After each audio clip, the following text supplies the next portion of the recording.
सरफराज उत्तराखंड में बात करते हैं, लेकिन एक बार फिर से चलिए संभल चलते हैं। दरअसल वहां पर एआईएमआईएम के जो उम्मीदवार हैं उनसे हमारे सहयोगी ने बात की है, तो एक बार सुनते हैं एआईएमआईएम क्या कह रही है।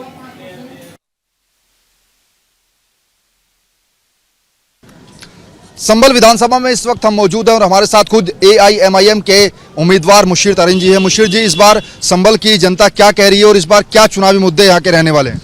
यहाँ के मुद्दे जो हैं वो यहाँ के जो 6 बार के विधायक हैं उन्होंने संभल में कोई डेवलपमेंट नहीं किया। यहाँ का मेन मुद्दा डेवलपमेंट का है और संभल में एक कभी इन्होंने करने की कुछ कोशिश नहीं की। यहाँ पर देखिए आप, मेन मुद्दा यहाँ के हेडक्वार्टर का है, जो यहाँ से 30 किलोमीटर दूर बैजोई में पहुँचा दिया गया और यहाँ के जो विधायक थे वो ऐसी तमाशा बैठे हुए देखते रहे। अपना मंत्री बनना उन्होंने जो है अच्छा समझा और जनता को उनके हाल पर छोड़ दिया और उनकी कोई वकालत किसी किस्म की नहीं की। दूसरा मुद्दा, यहाँ का एक बहुत बड़ा छोटी सी जगह में एक रोडवेज़ चल रहा है, अपना रोडवेज़ भी सरकार का नहीं है, वो रोडवेज़ तक यहाँ पर नहीं ला पाए।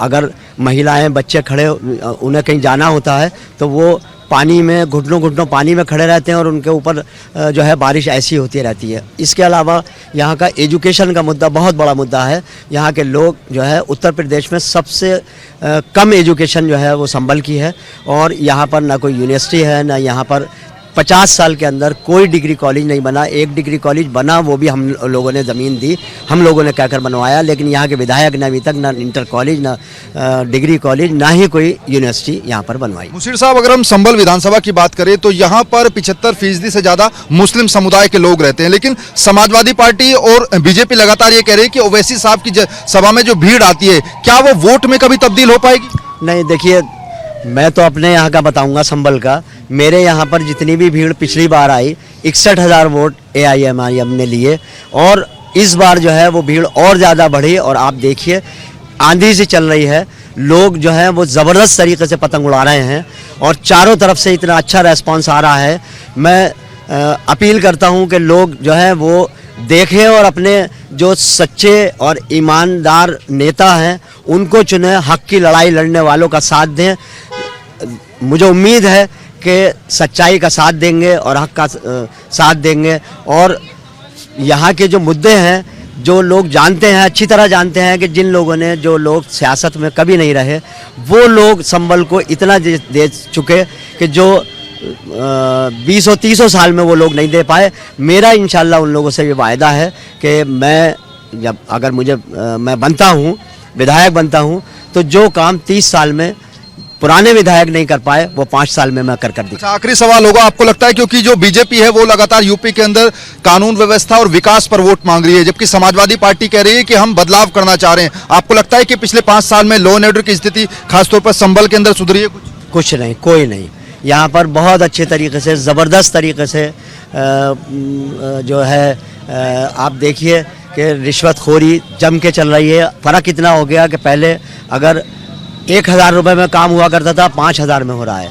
लोगों के हौसले बुलंद हैं, कोई काम ऐसा नहीं है जो सही तरीके से हो रहा हो या कहीं पर रिश्वतखोरी कम हुई हो या गुंडागर्दी कम हुई हो। हर जगह गुंडागर्दी है, हर जगह भय बैठाने की कोशिश की जा रही है और उस भय में लोगों को भय दिखा करके समाजवादी जो है वो फ़ायदा उठाने की कोशिश कर रही है, लेकिन ऐसा कुछ नहीं है। यहाँ के लोग जो हैं वो समझ चुके हैं कि उनकी जो समाजवादी के लोगों की चाल है वो क्या है और वो उनके झांसे में इस बार आने वाली किसी सूरत में नहीं है। यहाँ पे बीजेपी जो है उसको भी शिकस्त मिलेगी और समाजवादी और बहुजन समाज का तो खैर जाहिर सी बात है कि यहाँ पे जो है हो सकता है कि 25,000 पे यहाँ समाजवादी सिमट जाए। तो बिल्कुल तमाम जो चुनावी मुद्दे हैं वो संभल विधानसभा के रहते हैं, क्योंकि यहाँ पर 75% से ज्यादा जो है वो मुस्लिम समुदाय के वोटर हैं, ऐसे में वो महत्वपूर्ण भूमिका निभाते हैं। लेकिन जो एआईएमआईएम के उम्मीदवार थे मुशीर तरीन, उन्होंने कहा कि इस बार वो भी मैदान में है और सवाल ये कि आखिर मुस्लिम समुदाय क्या एआईएमआईएम और समाजवादी पार्टी के बीच में जो वोट बैंक है वो बटेगा या नहीं, क्योंकि अगर ऐसा होता है तो जाहिर तौर पर जो फायदा है वो थोड़ा सा बीजेपी को जरूर मिलेगा। लेकिन संभल विधानसभा की बात करें तो ये जो है समाजवादी पार्टी का। तो आप नमित को सुन रहे थे, नमित बता रहे थे कि किस तरीके से अभी भी वहां पर वोटिंग चल रही है। शेखर आनंद त्रिवेदी इस वक्त हमारे सहयोगी में हमारे साथ जुड़ गए हैं। शेखर, 80-20 का नारा दूसरे चरण के मतदान में भी दिखाई दे गया और ये जग जाहिर है कि जिन विधानसभा सीटों पर इस वक्त वोटिंग चल रही है सबसे ज्यादा मुस्लिम मतदाता हैं, इसीलिए एक बार फिर से योगी साहब ने निशाना साध दिया है। बिल्कुल, इसमें कोई दो राय नहीं है कि जो 9 जिलों की 55 विधानसभा सीटों पर आज मतदान हो रहा है वहां पर मुस्लिम वोट बैंक काफी तादाद में है। और लेकिन ये भी हमें ध्यान रखना होगा कि जो बीता चुनाव था इसमें 53 सीटें इसी इलाके से भारतीय जनता पार्टी निकाल करके लेकर के चली गई थी। तो ऐसे में जो फाइट है और ये हमेशा से होता रहा है कि हिंदू मुसलमान जातियां धर्म, तो ये उत्तर प्रदेश के चुनाव की एक परंपरा सी है। इसमें हर जुबानी जंग आदमी अपनी तरह से लड़ता है, नेता सामने आते हैं, बयान आता है, फिर उसके काउंटर बयान आता है और इसी तरीके से उत्तर प्रदेश का चुनाव पश्चिमी उत्तर प्रदेश से शुरू होता हुआ और पूर्वांचल में जाकर के गंगा सागर की तरफ बढ़ चुका होता है। ये इस बार का जो चुनाव है ये देखना दिलचस्प है, क्योंकि 2007 से किसी भी पार्टी को उत्तर प्रदेश में जब सरकार बनी है तो फुल मैंडेट दिया है, यानी 7 में बसपा, 12 में सपा और 17 में बीजेपी। अब बीजेपी इस बार जो अपनी लड़ाई लड़ रही है वो डिफेंडिंग चैंपियन की तरह लड़ना चाहती है और वो उस तरह से लड़ रही है जैसे उसे सत्ता में दोबारा आना है। अखिलेश यादव ने भी 2017 में कोशिश की थी, गठबंधन किया था, लेकिन उसमें वो कामयाब नहीं हुए। यही काम मायावती ने 2007 की सरकार में जब चुनाव आया तो 12 में उन्होंने किया था, जिसमें वो कामयाब नहीं हुई थी। इस बार तीनों पार्टियों के लिए वो था कि इस बार उत्तर प्रदेश में जो मुसलमान है उनका रहनुमा कौन, वो आजम खान का चेहरा है या फिर असदुद्दीन ओवैसी का चेहरा। आप रामपुर में है तो शायद अच्छी तरह से समझे होंगे इस बात को, लोगों से आपने काफी बात की है। बिल्कुल, इसमें कोई दो राय नहीं है। जिस तरीके से मुस्लिमों की जहां तक बात है तो रहनुमा कौन है, जाहिर सी बात है कि जिसकी सरकार होती है वो अपनी तरह से जरूर बात करेगा। लेकिन जहां तक आजम खान की बात है, रामपुर में चूंकि वो जेल में है, उनके बेटे अब्दुल्ला आजम रो रो करके सिंपैथी वोट गेन करने की कोशिश कर रहे हैं। अब वो उसमें कितना कामयाब होते हैं देखना दिलचस्प होगा। हालांकि उनके सामने नवाब खानदान से जो उनकी लगातार रंजिश रही है, जो दुश्मनी रही है पॉलिटिकली भी पर्सनली भी, वो इस बार के चुनाव में दिख रही है। शेखर, आप भी लंबे वक्त से ग्राउंड पर चुनाव कवर करते रहे हैं, आपके पीछे अगर कुछ मतदाता हो उनसे बातचीत करने की कोशिश कीजिए और समझिए कि इस बार के जो वोट डाल रहे हैं वो किन मुद्दों पर डाल रहे हैं। बिल्कुल, हम लोगों से बात करते हैं। हम अपने इस सहयोगी के जरिए हम पहुंचने की कोशिश करेंगे और इन मतदाताओं से भी हम जानने की कोशिश करेंगे कि जो रामपुर का मसला है वो किस तरीके का है, किस तरीके से ये लोग किन मुद्दों को लेकर के और चुनाव मैदान में अपना वोट कास्ट करने के लिए आज आए हुए हैं। आप बताइए कि रामपुर का क्या मसला है, किस तरह से क्या सोच करके आए वोट देने? सही आए, सही दे रहे हैं वोट। सब सही चल रहा है। क्या मुद्दे हैं रामपुर के? सब सही है, सब सही चल रहा है। इधर से बात करते हैं, कुछ महिलाएं ज्यादा बोलने की स्थिति में नहीं है। हाँ भैया, रामपुर में क्या मुद्दा है? रामपुर में मुद्दा नौकरी का और कामयाबी का मुद्दा है। किसका माहौल चल रहा है रामपुर में? हाँ भाई, हाँ जी, किसका माहौल ज्यादा अच्छा है? रामपुर में तो आपकी सही चल रहा है माहौल, बीजेपी का है। ठीक है, ठीक है शेखर, मैं आपके पास वापस आऊंगा, बने रहिए मेरे साथ। लेकिन पिछले 2.5 घंटे से लगातार वोटिंग चल रही है और 2.5 घंटे से जो वोटिंग चल रही है उसमें कितने फीसदी मतदान हुआ ये भी हम आपको बताने की कोशिश करेंगे। जिन जिलों में इस वक्त वोटिंग चल रही है वहां की तस्वीरें भी लगातार हम अपने दर्शकों को दिखा रहे हैं। इस वक्त की बड़ी खबर, पिछले 2.5 घंटे से उत्तर प्रदेश, उत्तराखंड से लेकर अलग अलग जिलों में अलग अलग जगहों पर वोटिंग चल रही है। इस वक्त की बड़ी खबर अपने दर्शकों को बता दूं कि पिछले 2.5 घंटे से उत्तर प्रदेश में वोटिंग चल रही है। सुबह यूपी में 9 बजे तक 9.5% मतदान अभी तक हो चुका है। बिजनौर में 9 बजे तक 9% मतदान हुआ है, ये बिजनौर की खबर है। शाहजहांपुर में भी तकरीबन 9 बजे तक 7.84% वोटिंग हो चुकी है। संभल में 9.1% वोटिंग हो रही है, यानी मतदान अभी 9 बजे तक 9% के आसपास चल रहा है। राहुल जी, ये जो 2.5 घंटे का मतदान हुआ है 9 बजे तक 9%, इसके क्या सियासी मायने लगाए? क्योंकि जैसे जैसे सुबह होगी लोग बढ़ते चले जाएंगे, आगे आते चले जाएंगे और भीड़ जो है वो लगातार इस तरह से बढ़ती चली जाएगी। देखिए, ये तो स्पष्ट है कि प्रथम चरण से जो लक्षण दिख रहे हैं कि इसमें हम लोग प्रथम चरण से ज्यादा जो है मतदान प्रतिशत होने की पूरी संभावना नजर आ रही है इन आंकड़ों को देख के। क्योंकि अभी पूरा मतदान का समय बचा हुआ है। तो इसलिए दूसरा चीज कि देखिए ये जो पूरा सेक्शन है जहां पे कि हम लोग देख रहे हैं कि मुस्लिमों की तादाद बहुत भारी मात्रा में है यहाँ पे, बीजेपी का बड़ा प्रयास था कि एक तरह से अभी तक हम लोगों ने प्रथम चरण में भी देखा और यहाँ पे भी देख रहे हैं कि वो वोट बट नहीं रहा है। एक तरह से उनका प्रयास ये रहा कि भाई ओवैसी को चला जाए ये वोट, या फिर जो है कि वो बसपा में चला जाए, कांग्रेस में चला जाए, कहीं भी चला जाए। राहुल जी, मुझे नहीं लगता रमन कि इस बार जो वोटर है बड़े समझदार हैं। हाँ, वो ओवैसी साहब को या किसी और पार्टी को देख चुके, उनको पता है कि ये लोग वोट काटेंगे सिर्फ। बिल्कुल उन्होंने बिहार जिताओ कैंडिडेट को ही वोट देना चाहेंगे। बिल्कुल यही चीज मैं कह रहा हूं कि बिल्कुल स्ट्रेटेजिक वोटिंग हो रहा है। अगर वो जो कोई उनको लग रहा है कि जो टक्कर दे सकता है वो वही उन्हीं को वोट दे रहे, वो अनावश्यक वोट कटवा उम्मीदवारों को वोट देके वो अपना वोट कहीं से भी बर्बाद नहीं कर रहे। ये रणनीति एकदम बिल्कुल स्पष्ट है। भारतीय आज अगर हम लोग सुबह सुबह योगी जी को फिर से 80 और 20 की अगर याद आई है तो उसका कारण यही चीज है कि जो बिल्कुल जो एक तरह से जो हिंदू मुस्लिम की खाई बनी हुई थी वो खाई पट्टी है। रमन और राहुल जी, मेरा ये दोनों से ही सवाल रहेगा, चूंकि आप दोनों ही ग्राउंड को चीज जानते हैं।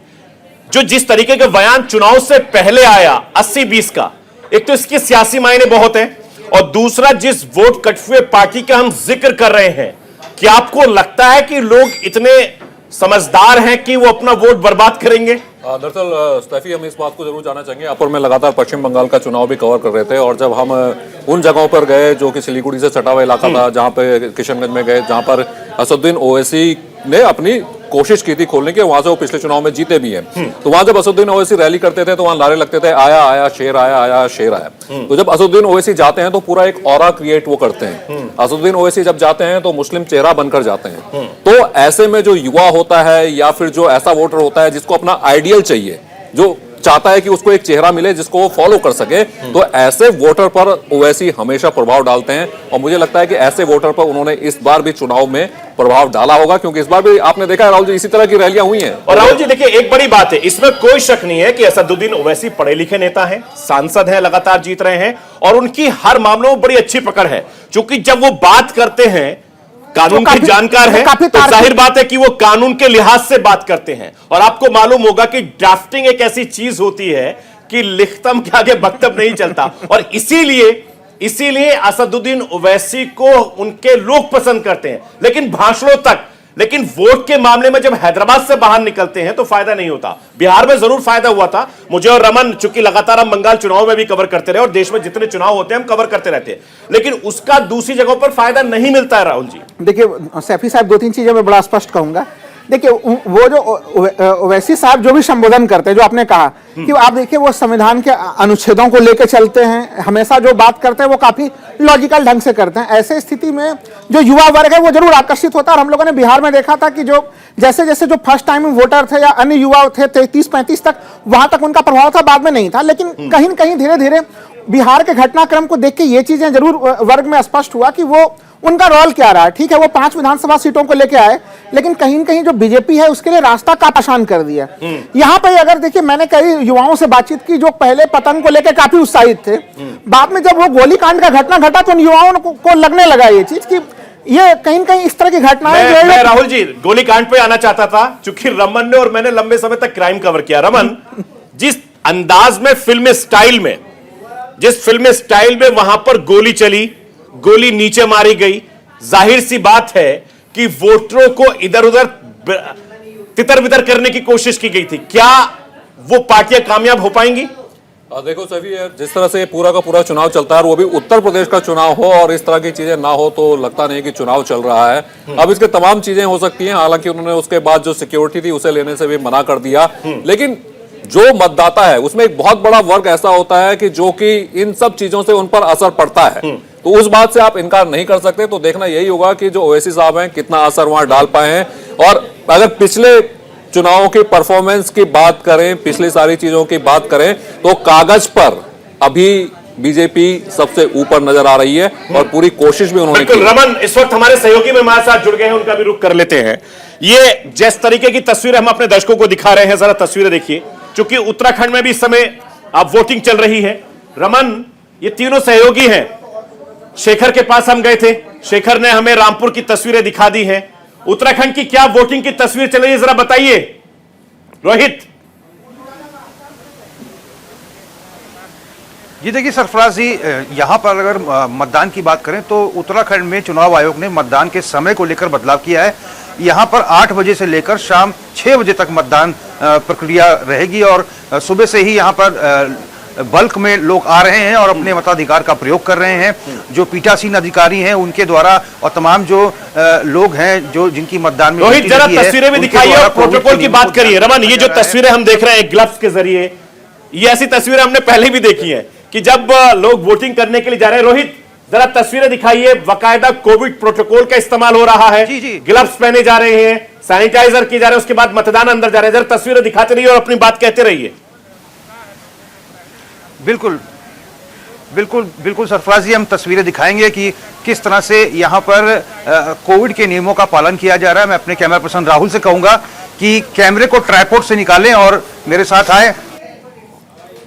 चलिए ये तस्वीरें हम दिखाएंगे। तकनीकी खराबी की वजह से हमारा जो सहयोगी था वो वहां पर उनसे संपर्क टूट गया। रमन, ये जो तस्वीरें थी उत्तराखंड की, ये बड़ी दिलचस्प तस्वीरें हैं। राहुल जी, आपको मुझे याद है कि जब पिछले चुनाव में थे हम और आप भी साथ में थे, ग्लव्स पहनकर सैनिटाइजर का इस्तेमाल होता हुआ, यानी चुनाव आयोग ने पूरे प्रोटोकॉल का पालन किया है कोविड में, लेकिन उत्तर प्रदेश में नजर नहीं आ रहा है। देखिए सरफराज, लेकिन सबसे बड़ी अच्छी बात यह है कि पिछली बार जो पश्चिम बंगाल के चुनाव थे तो उसमें बहुत सवाल भी उठे थे कि आप रैली क्यों करवा रहे हैं, आप जनसभाएं क्यों करवा रहे हैं, वहां पर ऐसी चीजें क्यों नहीं है। तो इस बार शायद सबक भी लिया है, क्योंकि इस बार धीरे धीरे रैली और जनसभाओं की इजाजत दी गई और वो वाली स्थिति नहीं आई जो पश्चिम बंगाल के बाद थी। अब यहाँ पर अगर तस्वीरें देखें तो जो प्रोटोकॉल है उसको फॉलो किया जा रहा है। ये माना जा रहा था कि आपको सैनिटाइज करवाना है और तमाम जो चीजें हैं वो आपको फॉलो करनी है। सर, एक और बड़ी खबर। चलिए इस वक्त की बड़ी खबर अपने दर्शकों को बता दें कि गोवा में भी चुनाव हो रहे हैं और गोवा में 9 बजे तक 10% से ज्यादा मतदान हुआ है। उत्तराखंड में 5% तक मतदान हुआ 9 बजे तक। हालांकि स्लो है, पहाड़ी इलाका है, थोड़ा ठंड होगी, लोग आराम से निकलते हैं। वक्त बदला, इसीलिए वक्त बदला है और इसीलिए गोवा में अभी तक जो चुनाव हो रहे हैं, वोटिंग हो रही है, उसमें 10% से ज्यादा मतदान हुआ है। तो वैलेंटाइन डे का गिफ्ट आम आदमी पार्टी को भी मिलेगा गोवा में। राहुल साहब, आम आदमी पार्टी काफी लंबे समय से प्रयास करी। उनके वोट प्रतिशत में अगर हम लोग देख रहे हैं कि चाहे 17 का चुनाव हो या 19 के चुनाव, वो धीरे धीरे पहले 3-4% पे दिख रही थी, फिर 7% पे दिख रही है। हो सकता है कि खाता खुल जाए उनका, लेकिन कोई बहुत बड़ा सा जो है कि वो वहां पे उलटफेर कर दे। 3-4 सीटें हम जो मेरा आकलन है पूरा, मैंने गोवा के राजनीति को जो बिल्कुल करीब से देखा है, तो उसमें वो मैक्सिमम 3-4 सीटें हमें लाते हुए दिख रहे हैं। लेकिन गोवा के पॉलिटिक्स में बड़ा इंटरेस्टिंग इस बार का पॉलिटिक्स रहा है। अगर गोवा को देखें हम लोग, दल बदल के लिए पहले से जाना जाता था। उसकी आबादी अगर हम लोग देख रहे हैं, जो पूरा चांदनी चौक का जो दिल्ली का निर्वाचन क्षेत्र है, लगभग उतने के बराबर जो है कि पूरे गोवा का जो है कि वो है। और गोवा में हम लोग देख रहे हैं कि अगर उसको देखें तो एक तो उत्तरी गोवा, एक दक्षिणी गोवा जो हमें नजर आ रहा है गोवा को देख के। उत्तरी गोवा में कहीं न कहीं जो है कि वहां पे भारतीय जनता पार्टी का थोड़ा प्रभाव क्षेत्र वाला जगह उत्तरी गोवा नजर आता है। वहां पे कहीं न कहीं 76% जो है वो हिंदू मतदाता है और बाकी जो है वो ईसाई मतदाता है। लेकिन दक्षिणी गोवा अगर हम लोग आते हैं, इस हिस्से में कांग्रेस का पकड़ जो है कि हम लोगों को नजर आता है। हालांकि लोकसभा चुनाव की बात करें तो चूंकि ये दोनों को दोनों जो जिले हैं वो दोनों लोकसभा सीट भी है वहां के, तो लोकसभा चुनाव में तो एक तरह से दोनों को दोनों क्लीन स्वीप हुए थे। मनोहर पर्रिकर के बाद देखिए, इन्होंने गौरव सावंत को जरूर बनाया है वहां पे, लेकिन मनोहर पर्रिकर की कमी इस चुनाव में जरूर खल रही है।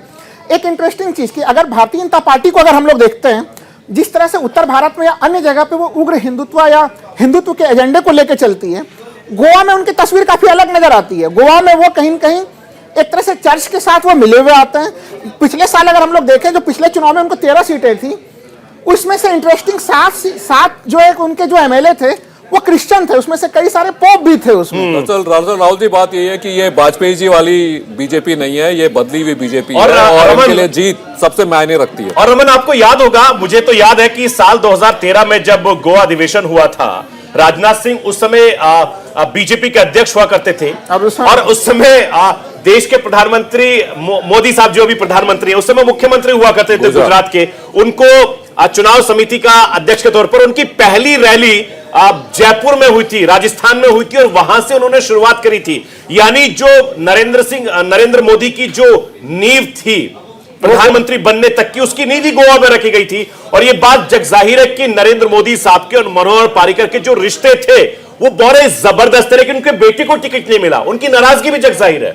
नहीं, बिल्कुल उनकी नाराजगी भी जग जाहिर है। देखिए, 2-3 चीजें जो गोवा के मामले हम लोगों को देखना पड़ेगा कि गोवा को हम लोग दल बदल के रूप में देखते हैं हम लोग, लेकिन इस बार तो दल बदल बड़ा अभूतपूर्व किस्म का रहा। पहले दल बदल तो होता था कि चुनाव हो जाता था, फिर लोग इस्तीफा देते थे। अच्छा, दूसरी पार्टी में जाते थे। ममता बनर्जी का भी जिक्र करेंगे, क्योंकि ममता बनर्जी ने भी वहां एंट्री मार ली है। नहीं, ममता बनर्जी ने एंट्री मारी हुई है। एक इंटरेस्टिंग चीज मैं बता रहा हूं, ममता बनर्जी भले हम लोग नेशनल मीडिया में अभी हम लोग देख रहे हैं, लेकिन ममता बनर्जी एंट्री जो है कि उनका प्रयास 2012 से ही चल रहा है वहां पे। वो 2012 से लगातार एक्टिव आ रही है। उस समय वो 2024 की तैयारी कर रही है राहुल जी, इसीलिए वो अखिलेश और रमन सबसे बॉल लेके आती है। रमन, सबसे मजेदार बात यह है कि जिन लोगों ने दिल्ली में आम आदमी पार्टी को जिताया था, बूथ बूथ घर घर वही तमाम जो उनके वॉलंटियर थे, वो गोवा में घर घर मौजूद है। सैकड़ों कार्यकर्ताओं को मैं जानता हूं जो लगातार सोशल मीडिया के जरिए और वैसे लगातार वो कर रहे हैं, चूंकि पता है कि वहां के जैसी चुनाव खत्म होंगे, दिल्ली में एमसीडी के चुनाव हैं, वहां पर आ जाएंगे। तो आप सोचिए कि जो वॉलंटियर है, चाहे वो पंजाब हो, गोवा है, उत्तराखंड हो,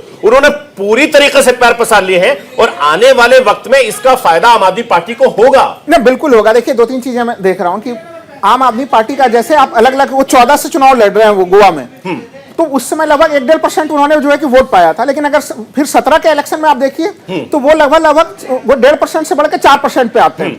19 के लोकसभा चुनाव में जिस समय की भारतीय जनता पार्टी के काफी आंधी तूफान वेव था, उसमें लगभग वो 8 से 9% के वोट शेयर पे पहुंचते हैं, यानी विपरीत धारा में भी। तो वोट शेयर आम आदमी पार्टी लगातार वहां पे बढ़ा रही है, इसमें कहीं कोई शक वाली चीज नहीं है। और जो चुनाव कैंपेन में जो मुद्दे उठा रहा है वहां पे जन सरोकार के मुद्दे, वो सारी चीजें। राहुल जी आएंगे, रमन आप बने रहिए। कुछ ग्राफिक्स के जरिए हम अपने दर्शकों को दिखाने की कोशिश कर रहे हैं कि उत्तर प्रदेश विधानसभा चुनाव के जो दूसरे चरण के इस समय वोटिंग हो रही है, वो तस्वीरें हम आपको दिखाने की कोशिश कर रहे हैं। आप जरा देखिए कि जो एक की ग्राफिक्स है, रामपुर में आकाश सक्सेना है, तो उनके सामने ठीक आजम खान इस वक्त चुनावी मैदान में है। कांटे की टक्कर है, आजम खान जेल में बंद है। उसके बाद में नुकुर की अगर मैं बात करूं तो मुकेश चौधरी है, धर्म सिंह सैनी पहले भी समाजवादी पार्टी में रह चुके हैं और कद्दावर नेता हैं, इनको बड़ा फायदा होने वाला है। इसके अलावा नुकुर विधानसभा सीट बड़ी फेमस है। नवाबगंज का अगर मैं जिक्र करूं तो डॉक्टर एसपी आर्य और भगवत शरण गंगवार,